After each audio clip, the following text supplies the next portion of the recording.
Hi, this is Laurie Speltz, and you're painting with the Creative Coach. Today I'd like to take you through a little sampler of the black gold brushes. The black gold brushes are the ones that I use on a daily basis, and these are some new additions that we've been using. We've got the Fandango brushes. These are some angles. Now we offer a variety of sizes. And then this one is called the Fountain brush. And you will find lots of uses for these. You are going to want to put each and every one of them into your brush case. Let me start off with the angles. These are what I call my bread and butter brushes. I use the angles every day. I mainly use them for floating color, but you could also base coat with them and get into tight angles, you know, with the corners there. We've got a nice 3/4 brush. The 1/2 inch angle, that is my everyday brush. That is used for 90% of my floating. And then we also have a 3/8, which we use into tighter areas, and then when we have a really tight area we want to get into, really small, I use my 1/4 inch. Let me give you just a little bit of a sample of how these would work.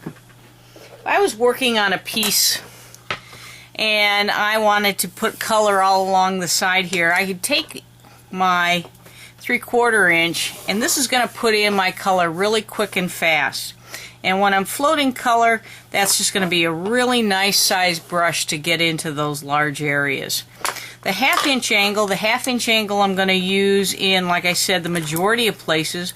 I'd use it to bring around into all of these areas here, down here. This is what I use most of the time. It's really important that you have a really good 1/2 inch angle. This is what most people use to get quality floating, and you will notice the difference here. There is a bounce in this brush that most of the other brushes don't have, and that's because we consider them kind of a mushy brush. These aren't. These are going to have and keep their stability when you add water to this and paint, and it's going to just be a really nice brush for you. The 3/8 inch. The 3/8 inch would be where I'd go into like a tighter area. So let's say on the nose here I want to just put in some careful color. I could use that 3/8 inch in there and have no problems at all. And then we have the 1/4 inch. The 1/4 inch should be something really tight. Let's say I just needed to come in here and just do something really small, really tight in there, and I wasn't going to carry a lot of color a long way. That's what I'd use my 1/4 inch for. Well, I've got the chance. Let's go through a quick primer on floating. This is probably what I'm asked about most often in my teaching, is the way that I float. The way that I float is I follow a basic routine, and that routine is repeated over and over and over again. So I'll just go through that real quick and just give you an idea of what I do. We're going to work on the big area first, and so I'm going to take my 3/4 inch, or my 3/4 inch brush, and first of all we're going to dip into water. I tap then on the paper towel. I'm going to pick up my paint and I'm going to stroke my line. Now when I stroke my line, you see how the bristles open up? Okay, that means that that brush is helping to actually blend that color right on my palette, so that when I go to my surface, I've already got it started. And if you look at the brush, I've got the majority of color is right out on the edge, and then it's going to blend out to nothing. I want the majority of this brush to be clean. I don't want to have any color over here. Then I'm going to start my line inside of where I want this to finish. And then now I'm going to walk that color. I'm going to push, push, push all the way out to the edge. And with that 3/4 brush, I can cover a lot more area. And so if I come back over here and I pick up some more color, again, I always start inside of where I want the color to finish, and I'm going to walk, walk, walk that color out, and then I can continue it down and tap it down all the way down that edge. If I'm working with a 1/2 inch angle, same procedures used. I dip into water, I tap on my paper towel. This time I'm going to be working inside here. So I'm going to pick up, put some fawn here. And I'm going to pick up my color. Now I'm going to start the blending onto my palette. I always want to keep a clean brush. You see how the color is over onto the left-hand side here, and the rest of my brush over here is basically clean, and that's the way I want to keep my brush. Now if I was adding some more color in here, I'm going to start inside of where I want that line to finish, and now I'm going to push that color all the way out until I get to the edge here. Once I get to the edge, I can go under more control, slow it down, and if I get out of my area, I can just go in and pick it up with my finger and get it out of there. That gives that nice smooth float across your piece. 1/2 inch angles, all the angles are, like I said, my bread and butter brushes.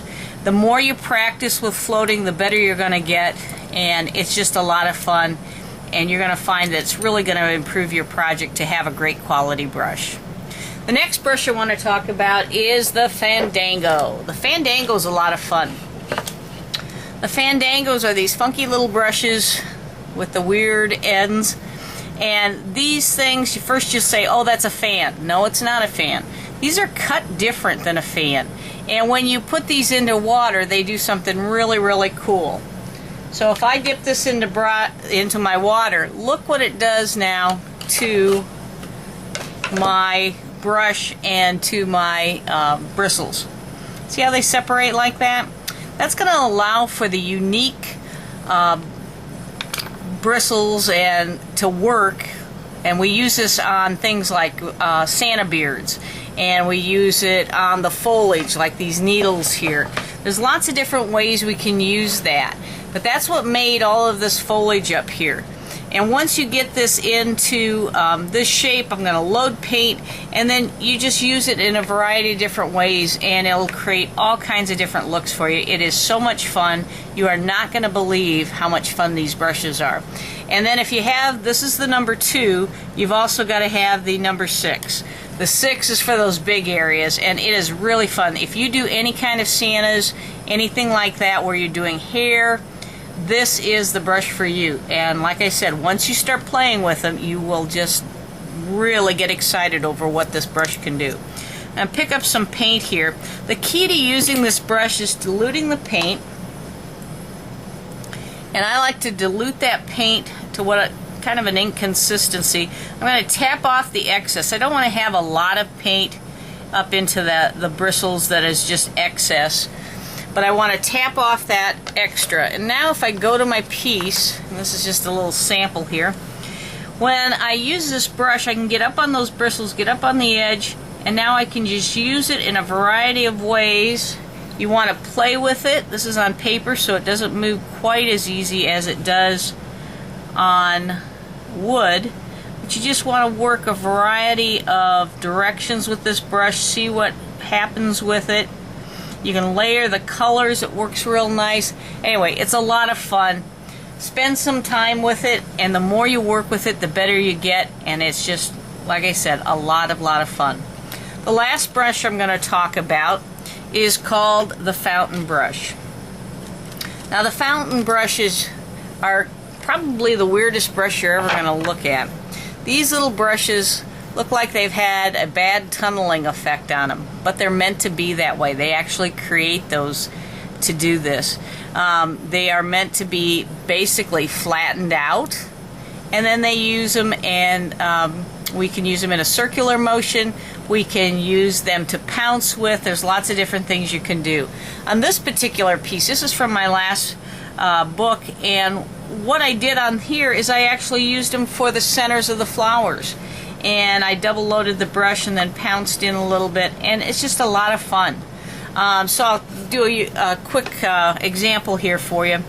When you're pouncing with this, we start off, we're going to take, and you can actually just take this just straight down into your paint, and I usually pounce a little bit off, but what you can use it with is we can actually pounce. Let me get a sample here. We'll just work on another page. That'll work out better for you. Anyway, pouncing, foliage, lots of neat effects that we can do with this. It gives a little bit different look, almost kind of a watercolory look to it. You can multiply your colors. You can double load this brush. You know, there's lots of things you can do to get different effects with it. But it is a lot of fun, and